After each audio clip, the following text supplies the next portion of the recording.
gather information. So the attachment here to that particular intervention is available, and you can add a simple file, it's a simple browse to be able to go and get that file. But additionally, we've built into the intervention area custom forms. So if you would like to take like that Word document and create one or more custom forms and actually utilize it out of the software, that can avoid that need to have to attach that form and that sort of thing. And then these are built in directly into the system. And this is, again, a sample of something that I simply created. You can do check boxes. I did a date field. I left some different areas for notes. I created a drop-down area where I wanted to track things like activity level and attention span, and adequate, good, and poor were my responses. So again, you can have one or multiple custom forms attached to a particular intervention.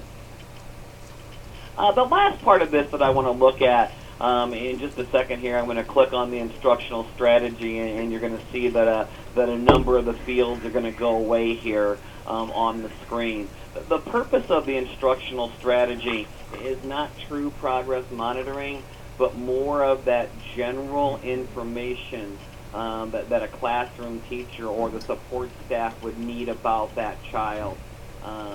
Again, it's not a particular progress monitoring piece, but something that the teacher needs to know in the classroom to help the child succeed.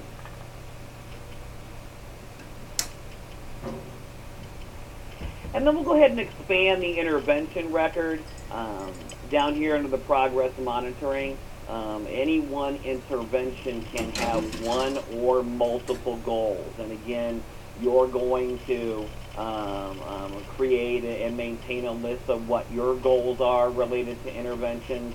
And again, that individual goal that's there, monitoring frequency, what assessment tool are you utilizing, what the initial score was for that particular child, what the target value was for that student as well. And then expanding upon that will be your ability to be able to actually put in those progress monitoring data points. And again, you can have your teams and your support teams that are doing it, whatever staff member is assigned to that particular child in the way of actually doing the progress monitoring and entering the information in. Again, real simple, what the score was, target value is coming from the initial goal, and then any notes that are related to that. Also an overriding option on whether or not you would like to display that on the graph that we're getting ready to see. So with those particular progress monitoring points in there, now my ability to be able to graph this data, performance over time, difference over time, the student progress comparison capability, setting the date range. So if you want to look at all of the progress monitoring points, or you only want to look at particular ones that are in there, graphing it by day, week, and month. And again, that relates back to how often you are doing that. So we'll just set a date in here of today, and we'll go ahead and create that graph.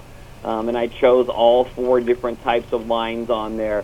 But what this will certainly do is graphically represent where that child is in relationship to that particular intervention. And just again, like the rest of Skyward, your ability to be able to print and or save that chart.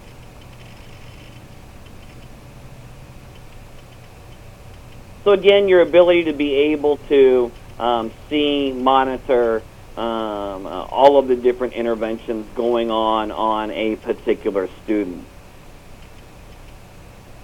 So what we'll do now is we'll move over to the teacher portion of this. I'm going to go out here and get logged in as a teacher into a grade book, and there's several different ways for teachers to be able to get to the intervention data.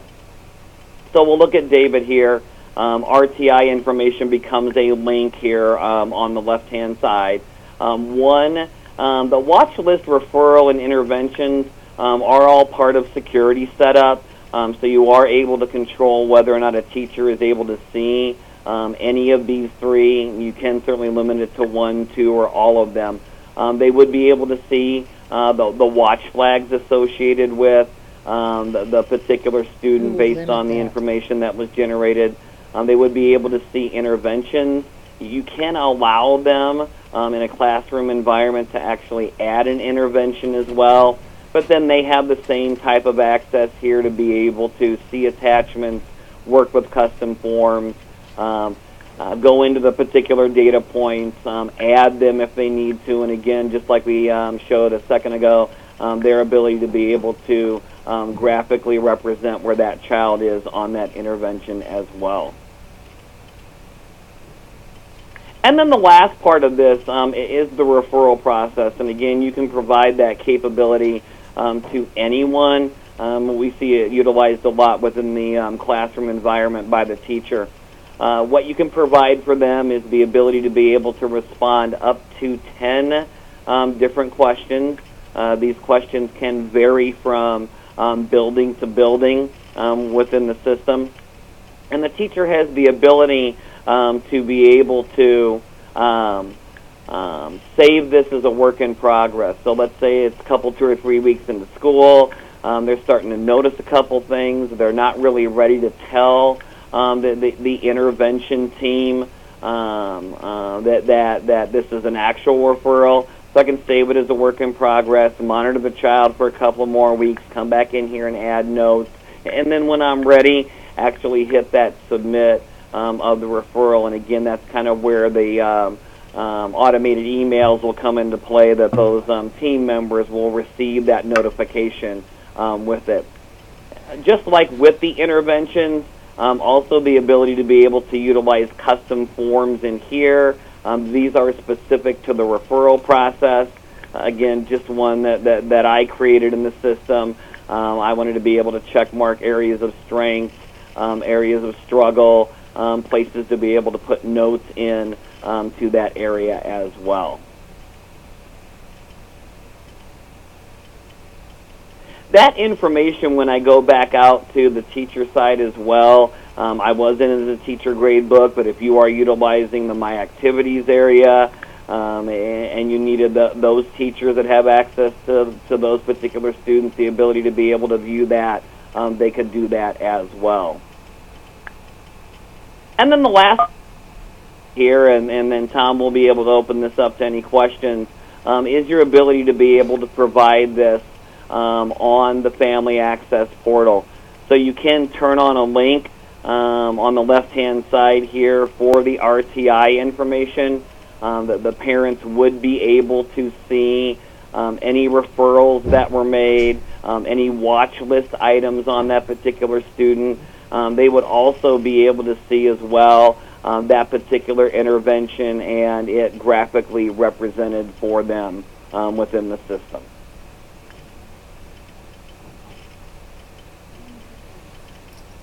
And then the final part, reporting and graphing capabilities.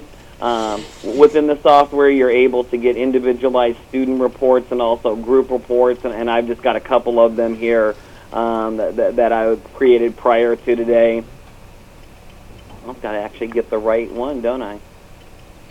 All right, there's the student intervention report. So the student intervention report is really a quick summary of all the different interventions that have happened in a particular time frame. Really a real short and sweet type of report. The student response to intervention plan, this is a real detailed report about that particular child. So again, what watch list identifiers, what team notes have been put in, what interventions have been processed on them, the actual progress monitoring points as well. Very handy when you're sitting down and trying to get an overall view of the child. Some schools utilize this if they feel that the intervention is potentially leading to a special education evaluation. You've got all of that information there right in front of you. A comparison report that again will point out all of the interventions. It'll break information out here by different group totals and within the software. So just kind of that overall big picture side of it. And then finally, your ability to be able to generate graphs out of the software as well, to be able to view things based on the results. So here's the results of I've got. If I want to take a look at any of these individual lines, such as the students who met goals, I can additionally have the software break it out by tier level or age level or building, and then eventually I can drill down into that to see that information within Excel. And the last thing that I'd point out is that interventions are not limited to those students that are struggling. I've talked to many schools who were looking at utilizing this area to also create and monitor interventions on their gifted and talented students. As we all know, that they sometimes get a little bored in the classroom, so interventions and instructional strategies can be provided on them for those additional types of things that they need to be able to do. All right, Tom, we can open things up for questions. Excellent. Thank you very much, Russ. Did have a few questions come in. Before we get to those, though, I just want to remind everybody to ask questions. You can ask those through the chat. To get to the chat, you go up to the top of the screen with your cursor. You're going to see a little green tab that says Viewing Russ Conger's Desktop. Once you mouse over that, you'll have the option to select Chat. If you select to send your message to all panelists, both Russ and I will be able to see those messages, and we'll field those as quickly as possible. So the questions that came in during the session, we'll start with bringing in data from outside sources. So can you upload from Dibbles and AimsWeb and Fountas the data you need to track and chart? You can. Once the data has been loaded into the system, one, it can certainly be utilized on the watch list, but there's also an area out here that on any particular test information, you can have it. Go take a look at where this part is.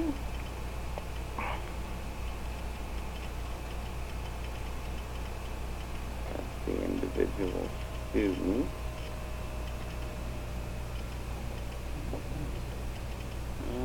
All right, I know there is. Let me go find this out here real quick. Yeah, there you go. That was the one question there. Test names. I know I'm going to find it. There we go. You can link the test scores to the RTI progress monitoring. I knew I'd find it out there somewhere. So, yep. So any of those tests that you have the ability to be able to do that. Thank you for that difficult question, whoever asked that one.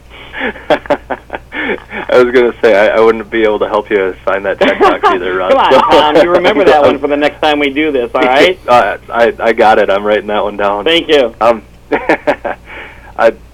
Can RTI generate emails? So I think we're talking about the notifications, the automatic notifications. We're looking for referrals, interventions, progress, etc. to parents who might not remember to check their family access. There's no families like that out there, though.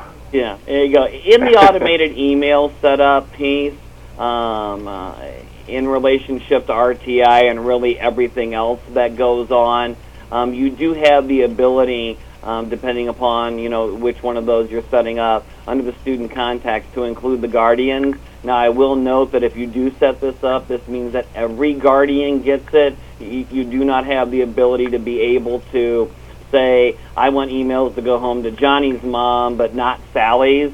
So this is more of a global email based on that, but absolutely any of those components can be set up where the guardians can be emailed when those different triggers are happening within the system. Excellent, thank you. Here's a nice kind of general question here. How does the RTI module interface with the special ed module? Interface, technically, the data does not flow into special ed, but certainly when you are in the special education module, or if you're initially evaluating a particular child, you can access it. So what I've done here is I've gone over to the special ed area and I'm looking at a particular child, I can always go in and access their intervention information and be able to see it. But there is no true data flow that flows any of that information into special ed. And just to add to that, I think I had heard that we want them to start the special ed from scratch because that's when the kid starts. All of that information has to go to the state, obviously. So right. It kind of gives you a chance to have a separate group of codes or pieces of information in RTI before making it official, moving over right. to special and ed. again, all that data is there for reference. And if you need to include some of it, like in the special ed forms and stuff, you could certainly copy and paste it. But again, no automatic data flow of that information. Gotcha. Thank you. And Russ, it looks like we're starting to slow down on the questions here. So if you don't mind just giving it another second here, but as we're wrapping this up... That's fine, as long as they're not questions about where the test score link is, yeah. so I'm good. I'll see if I can filter those out. Thank you, I appreciate it. But as we're wrapping this up, I just want to thank everybody again for joining us, and just to remind everybody, I will be following up, or your sales rep will be following up after the session here. If you have any additional questions, you can always ask them at that point, and we can always have Russ help us out and explain those answers. We did have another question come in here, Russ. How about group view of interventions as opposed to individual views? Right now, that is only done via the reports or the graphs area. So within the reports and the graphing area, when you go in and create a template, you do have the ability to be able to filter on dates, certain tier levels, or certain interventions to be able to see that information. Particular screen view that shows all of those like an individual intervention within the system. Great, thank you. And Ron, it seems like you've got some very specific questions, so I do appreciate those. And if it's all right with you, when I follow up, if you have any additional questions, we can address them at that point. All right, I think we're all set here, Russ. Thanks again for your time, Russ, and thank you everybody for joining us. And everybody have a great day. Thanks, everyone. Have a good rest of the week. Bye-bye now.